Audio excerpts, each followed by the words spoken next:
मसीह खुदावंद में आज सुबह आप सब पर सलामती हो। मैं पास्टर सुहेल जॉन एक बार फिर मॉर्निंग डिवोशन के साथ आप सबकी खिदमत में हाजिर हूँ। हम सीख रहे हैं मसीही कौम की बेटियां। हमने सीखा कि उन पर खुदा का रूह है और उनके मुंह में नबूवती कलाम होना चाहिए। मसीही कौम की बेटियां रोया देखने वाली हों। आज हम तीसरे पॉइंट पर बात करेंगे। मसीही कौम की बेटियां खुशखबरी सुनाने वाली बेटियां हैं। दुनिया की जो बेटियां हैं, याद रखिए, और कौमों के अंदर उनके पास दीगर खुशखबरियां हो सकती हैं, लेकिन याद रखिए हमेशा की जिंदगी और निजात की खुशखबरी का पैगाम मसीही नौजवान बेटियों के पास है, बहनों के पास है। वो बहनें जो कब्र पर गई थीं, सबसे पहले उन्होंने जाकर शागिर्दों को, लोगों को बताया खुदावंद यीशु मसीह मुर्दों में से जी उठा है, उसकी कब्र खाली है।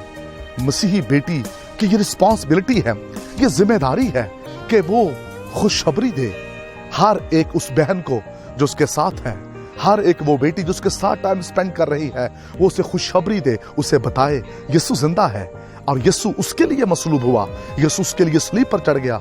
मसीही कौम की बेटियां खुशखबरी के लिए चुनी गई हैं। खुदा का रूह इसलिए उनकी जिंदगियों पर है ताकि वो खुशखबरी सुनाए। क्या आज की बेटी जो मसीही कौम की है वो खुशखबरी सुना रही है, या वो किसी और काम में इन्वॉल्व है?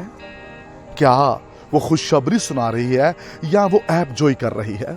वो खुशखबरी सुना रही है या दुनिया के कामों के अंदर मसरूर है? वो खुशखबरी सुना रही है या वो टिकटॉक बना रही है? वो खुशखबरी सुना रही है या सोशल मीडिया में अपने आप को वो प्रमोट कर रही है? वो अपने हुस्न के जलवे दिखा रही है या वो मसीह की खुशखबरी को सुना रही है और अपने किरदार से यीशु को दिखा रही है? मसीही नौजवान बेटियां, वो स्टाफ नर्सिस हों, वो डॉक्टर्स हों, वो इंजीनियर हैं, वो एयरफोर्स के अंदर हैं, वो टीचर्स हैं, वो यूनिवर्सिटीज के अंदर हैं, जहां कहीं भी हैं, मेरी बहनों, मेरी बेटियों, आप खुशखबरी के लिए चुने गए हैं।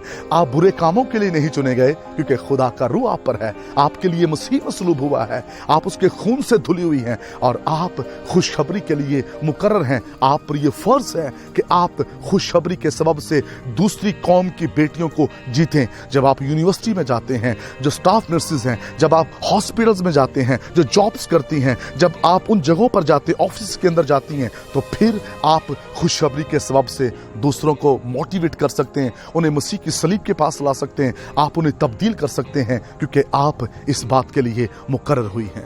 इसलिए कलाम मुकद्दस के अंदर लिखा है, औरतों ने जाकर खुशखबरी सुनाई। औरतें खुशखबरी सुनाने में उन्होंने पहला काम किया।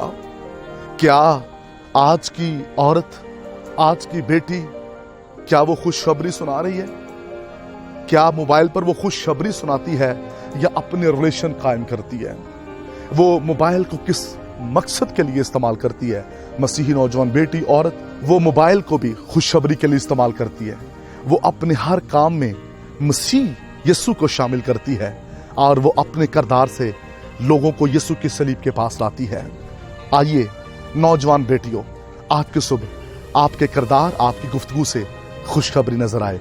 आइए कौमों को खुशखबरी सुनाएं और उन्हें यीशु मसीह के करीब लाएं।